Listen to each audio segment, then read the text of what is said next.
I've done some pretty bad things in my life that I'm ashamed of. There's still that little knife that cuts me every time that I think about it.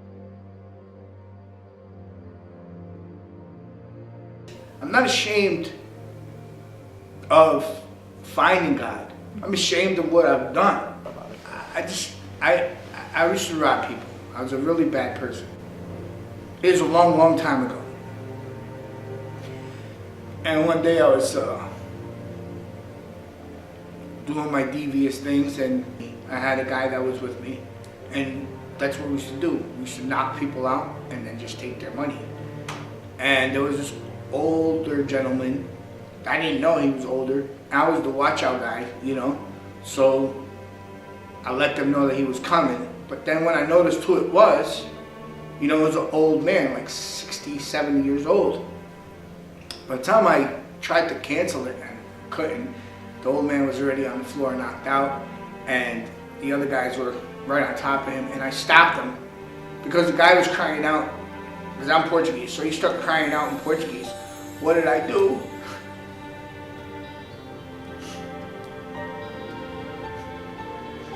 And God convicted me right there. Right there. I told everybody they need to stop doing that. And I gave back the man his money and whatever else I had. And I asked him for forgiveness. And he forgave me right there.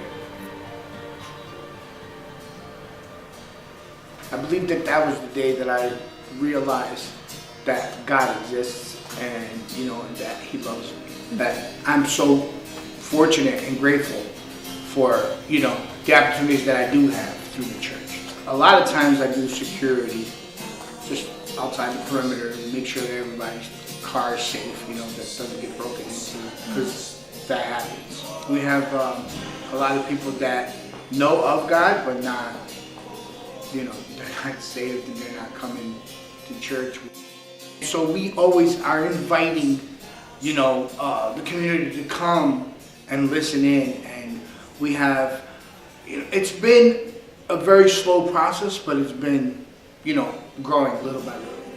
One of our main goals is to influence the youth, because they're our future, you know. So if we can get to the young kids, you know, and show them how much God loves them and how God, you know, will impact their lives, and then later on they can introduce their kids. I mean, we want the parents, we want the mothers, we want the fathers, you know, the aunts, the uncles. We want them all to come, you know.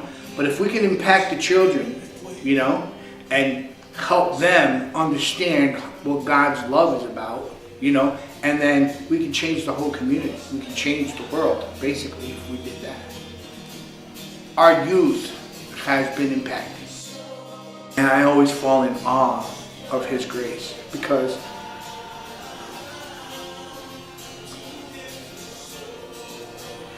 we really don't deserve it.